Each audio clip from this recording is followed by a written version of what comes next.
Penguin Random House Audio presents More Than Enough, claiming space for who you are, no matter what they say. Written and read by Elaine Welteroth, with special appearances from the author's parents, Deborah and Jack Welteroth.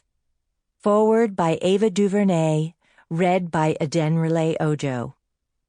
And don't miss the bonus interview between Elaine and her parents at the end of this audiobook. For every girl who aspires to be great, and to every woman who helped me realize we already possess the greatness we seek. If I didn't define myself for myself, I would be crunched into other people's fantasies for me and eaten alive. Audre Lorde. Forward by Ava DuVernay. Nothing bad ever happens to me. It's all to learn and grow. I was standing on the set during one of my film shoots in New York City when I heard these words. They hit my heart like a beam of light. One of my assistant directors said it to me very casually in the midst of a conversation on a different subject. Nothing bad ever happens to me. It's all to learn and grow. You know, sometimes when you hear or read or see something that you need so deeply but didn't even know it? This moment was like that for me. I was depleted, emotionally, physically, spiritually. I was living far from home for 6 months, filming a project about tough subject matter. It marked my 3rd straight year of working on massive projects with no mental break in between. No full weekend off, no vacation, just nonstop mentally and physically taxing work. I'd felt like I'd made choices that put me in a place of inner turmoil and lack, instead of nourishment and freedom. It was wearing on me, every day, in every way. Many of us have been there. We allow the expectations of others to shape our own expectations. We don't prioritize our time with ourselves. We rarely set aside moments to be still, to access our center. And the bottom line is, when we don't focus on our inner light, it dims. We feel put upon, distracted, out of balance. We feel that life is happening around us and we can't grasp it fully. It feels like bad things are happening to us, and it's all out of our control. One of the things I love about the book you hold in your hands is its intention to share these kinds of challenges as a roadmap to the good within you. Elaine strips away the facade of success, the sheen and shimmer of social media, the shiny wrapping paper, to give us all a real gift, the true story of her climb, in all its clumsiness and elegance. Because if there is one thing we know for sure, each of our lives is filled with both. There are times when everything is in perfect balance, and times when we just aren't quite in sync. But what if we chose to live with new vision? To not see the clumsiness as a bad thing, but to live in the space of nothing bad ever happens to me.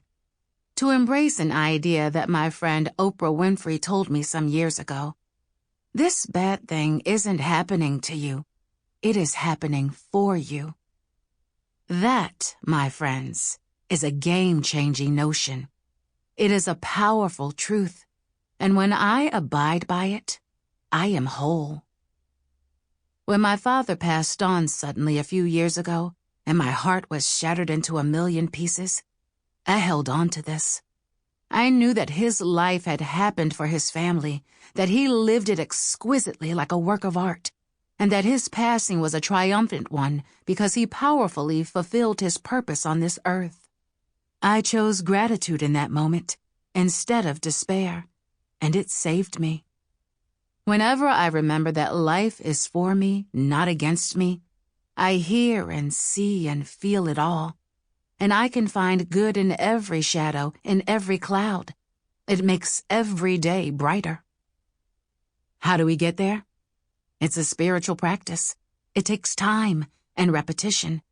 And as you can see, We all need to be reminded to stay on course, just as I was reminded that day in New York on set. But if you're open, you'll receive those reminders. In fact, you're holding one in your hand right now. Elaine's book is a gorgeous reminder that each day we have the chance to gain lessons from life. We can observe how human nature unfolds before us. We can begin to read the world around us, the people we meet and the places we go, as if they are letters written by a divine pen. A person whose soul has awakened to this fact is so abundantly aware that every interaction, situation, even blade of grass reveals something worth knowing. And in that knowing, the truth is that nothing bad can ever happen to you. We can see it and process it as bad, or we can see it and process it as something happening for us, not to us. In these pages, you'll find a story of a woman who learned that lesson along the way. Every fall was actually a step. Every confusion was actually insight. Every risk was actually a reward waiting to happen. I hope you enjoy Elaine's story as much as I did. Her journey is a testament to shaping what we experience for our own good, for crafting positivity as our path, for knowing that the bad is our choice and the good is our choice, and to work to choose the good, every day in every way. Introduction. Or, as I learned from Oprah, this is the intention. What comes from the heart touches the heart. Deborah Welteroth, better known as my mom. Growing up, Oprah was my favorite imaginary auntie. She lived inside the TV, and I looked forward to visiting her every day at 4 p.m. sharp. For 1 hour, every Monday through Friday, I got to watch a Black woman command dominion over the world. And as a little brown girl in a big white world, that's a powerful thing to witness, especially in a culture where you do not see yourself positively reflected in the media.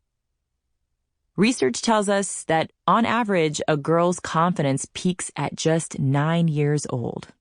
9! That pains me, though sadly, it's not surprising to me. My baby cousin Joy was just 5 years old when I noticed her standing in front of a mirror with a tan towel wrapped around her tiny head. She was looking at her reflection, examining her smooth mahogany brown skin with eyes that lit up like little half moons.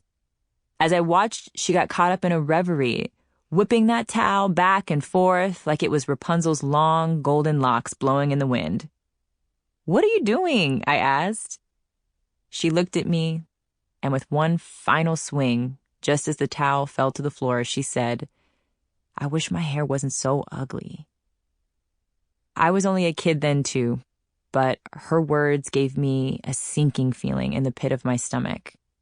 It wasn't just sympathy, but also a quiet recognition of my own internalized struggle to accept what was looking back at me in the mirror.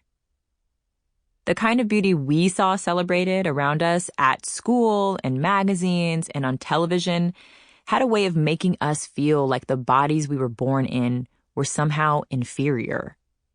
Apart from Auntie Oprah, the media's portrayal of Black women was grossly limited in scope and variety. Luckily, I had strong examples of women of color in my real life who watered the seeds that helped me believe I could dream beyond what I saw around me. Fast forward to when I was appointed by Anna Wintour to lead Teen Vogue. I thought I was just a girl getting a dream job, but then the headlines hit. Suddenly, I was a Black girl making history. At 29, I had become the second Black person and the youngest ever to helm a Condé Nast magazine.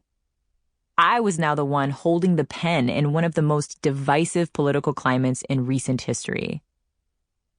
Shonda Rhimes coined the term first only different. Being an FOD in your field comes with a unique responsibility and a powerful opportunity to rewrite rules,